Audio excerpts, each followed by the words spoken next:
O Dedinho de Prosa está de volta e a gente está conversando com o doutor Ítalo Kumamoto, que está contando a fantástica história do pai dele, um japonês que em 1916, 17 por aí, saiu para São Paulo e depois foi para a Princesa Isabel. O senhor nos contava que o seu pai, sempre que ia a Recife que voltava, lhe dava de presente uma farda de marinheiro. Para quê? Ele queria que o senhor fosse marinheiro? E nós não entendíamos. E mamãe dizia, Iej, japonês, seu Iej, por que essa roupa para Ito? Ito, não era Ítalo, era Ito. Porque meu nome oficial, o japonês, é Ito. I-T-O, que significa aquele que veio primeiro. Aí depois ele Mas o senhor foi batizado Ítalo? Ítalo. Certo, prossiga. Aí mamãe perguntou, ele disse, não, me traz roupa de marinheiro. Olhe bem, 54, a Segunda Guerra já tinha se acabado, o Japão perdeu. Mas ele dizia, porque o Japão nunca perdeu guerra. O orgulho, marinha japonesa nunha perdeu guerra. Firme então, ali, né? Firme, quer dizer, apesar da distância, apesar do afastamento, do isolamento, em 39 tomaram tudo que papai tinha. Meu tudo. Deus do céu. Nós vamos conversar, nós vamos voltar nesse tema, né? Papai ficou sem lenço e sem documento, mas não esqueceu a origem dele. Ele não esqueceu o hino e não cansava de dizer, a guerra a gente não perdeu não, não tem... A guerra a gente não perdeu. Ganhamos. Exatamente. Doutor Ítalo, agora eu queria saber do senhor, ele era uma espécie do braço direito do coronel José Pereira. O que era que ele fazia para o coronel? Cuidava de quê? Da fazenda, do sítio, do dinheiro? O que é que ele fazia, afinal? Olha, papai, as armas, né? Deve ter cuidado das armas do papai coronel. Tinha uma verdadeira, muito respeito, carinho e, eu diria assim, uma certa idolatria pelo coronel, porque ele dizia que era um homem de uma visão muito grande, muito larga, que olhava muito para o futuro. E papai e princesa fez de tudo. Tomou conta do comércio de Zé Pereira, a loja de mercadoria, ele tomou conta. Tomou conta do engenho, colaborou e participou da instalação da luz elétrica em Princesa, primeiro motor, ainda diesel, que chegou em Princesa para botar luz na cidade, que era do Foi o coronel Zé Pereira que botou. Coronel Zé Pereira. E participou ativamente da Guerra de Princesa, porque papai era um homem de confiança do coronel. E sendo esse homem de confiança, ele era quem arrecadava o dinheiro em todo o interior de Pernambuco. Arrecadava o dinheiro. Olha bem, tu não tinha problema de carro forte, não precisava. A gente hoje vinha de burro mesmo. Vinha de burro. No alforjezinho o dinheiro. Prestava conta ao coronel e ia para frente de batalha fazer o pagamento. Esse dinheiro era pagamento dos soldados? Dos soldados. Do exército, tinha um exército. Ele princesa, recolhia né? armas também, levava armas para a princesa e levava o dinheiro. E prestava conta ao coronel.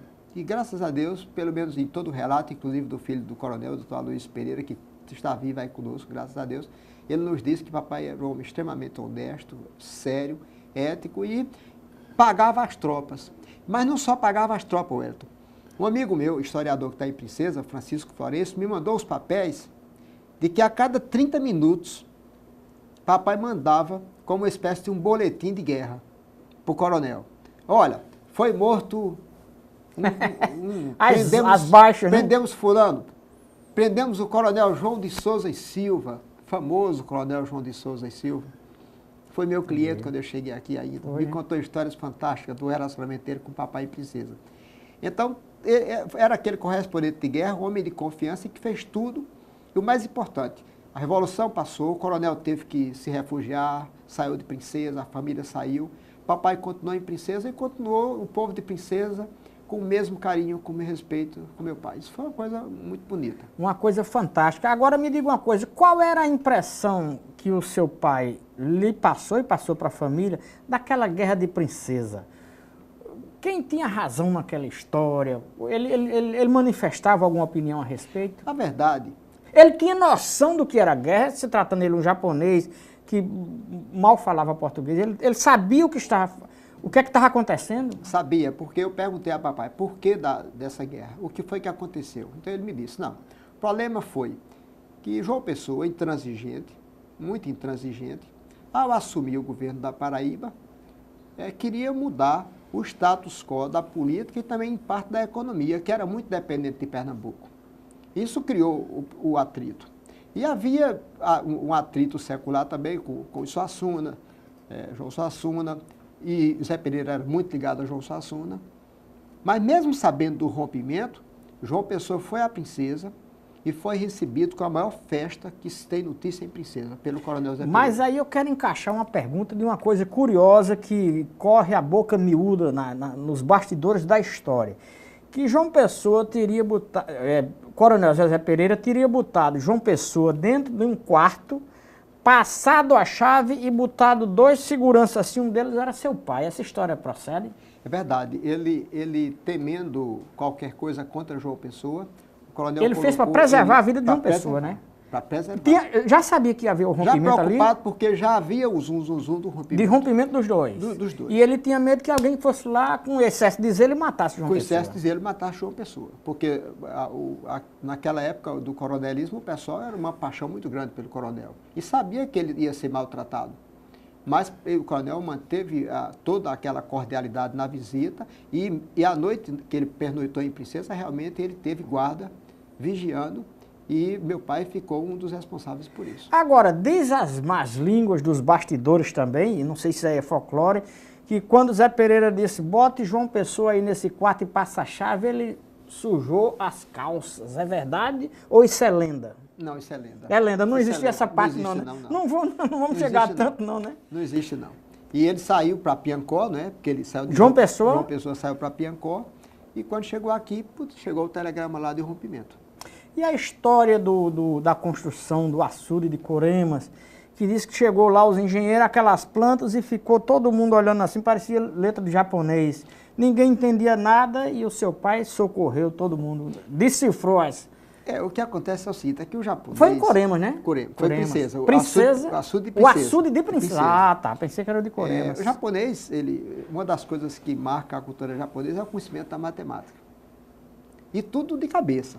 Então, por exemplo, esses revólverzinhos de plástico, eu não sei quantos meu pai quebrou na minha cabeça, porque ele queria que eu fizesse as contas de matemática na rapidez que ele fazia. E eu não conseguia fazer.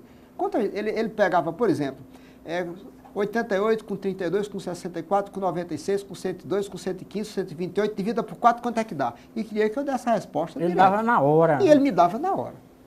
E eu não conseguia acompanhar. Então, tome um revólverzinho de plástico na cabeça. E quando chegou, então, a construção do açude de Princesa, o açude do Jatobá, um dos engenheiros que foi para lá, o engenheiro José Falcão, doutor Falcão, aquele monte de fórmulas matemáticas e de estrutura. Então, papai foi colaborar na leitura daquelas fórmulas matemáticas, na estrutura do açude de Jatobá em Princesa Isabel. O senhor disse ainda há pouco que o seu pai não esqueceu o japonês, o idioma japonês, não esqueceu o hino e sempre dizia, meu país não perdeu a Segunda Guerra. Ele achava que Princesa tinha perdido a guerra, Princesa tinha caído, ou ele também dizia, Princesa também não caiu?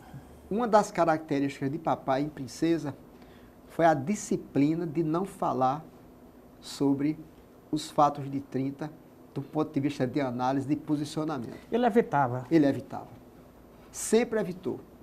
Eu acho que talvez tenha sido esse o ponto que marcou esse fato dele continuar em Princesa sem ser lesado, de jeito nenhum. Houve um problema na guerra. Em algum momento houve atrito ou um estremecimento de relação dele com o Coronel Zé Pereira ou sempre foi uma relação? Nunca houve? Foi uma relação muito harmoniosa, graças a Deus. E foi esse, Wellington, só para você, no futuro, para a gente conversar novamente, esse foi um ponto que na minha história de vida eu não consegui fechar. Esse vínculo final dessa história. Por quê? Porque quando eu era menino e princesa, eu sempre adorei política. Sempre fui como todos sempre nós, gostou, né? Eu sempre adorei. E lá em Princesa, então eu fazia política com 10 anos de idade, eu estava fazendo discurso, estava fazendo comício, estava andando nas campanhas, fazendo campanha. Por isso que o senhor até hoje gosta, né? Porque a minha ideia fixa até um certo tempo era, eu vou fechar o ciclo da história assumindo o comando da política em Princesa no lugar do Dr. Aloysio Pereira. Esse era o seu sonho? Esse era o meu sonho. Era o meu sonho. Isso eu não realizei. Até disse aí na semana passada, conversando com ele. Por quê? Porque, se papai foi levado para a Princesa pelo coronel, então nada melhor do que fechar a história do que eu receber Princesa da mão do doutor Aloysio para eu O senhor ainda sonha zelar. ser prefeito de Princesa? Não. Não? Não, por vários motivos, mas basicamente por uma razão bem simples. Porque Mas, escute, antes do senhor dar essa resposta, nós estamos sob a ditadura do tempo, vou fazer um breve intervalo e a gente volta já já.